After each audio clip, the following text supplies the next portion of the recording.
मनीष। अरे आ तो मनीष सबका काम है रे। कहा हो गए टूरल आप भी नहीं निकला है? अरे वो नहीं याद है, वो प्रेम की बीमारी हो गई। हाँ क्या बीमारी हो? प्रेम की बीमारी दाई। कौन टूरिस्ट सांगो? तुझे देखना है ना दाई? हाँ तो यूट्यूब में जाके सर्च कर सारे गाना छत्तीसगढ़ी। वो माँ काम मिली वो।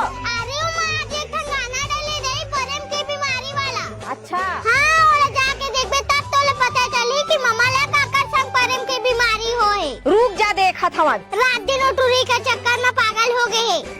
का केस भाजी? कुछ नहीं मामा, अच्छा डांस कर फंस का हाथ में हो। बहुत मैं बचपन में करता भाजी, तो आज पता चले।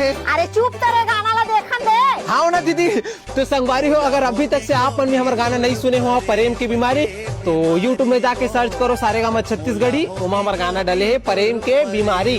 तो संगवारी हो, अतना गाना ला मैं दुलार और आशीर्वाद दे हो, बस यो गाना ला वैसे मैं दुलार और आशीर्वाद दू।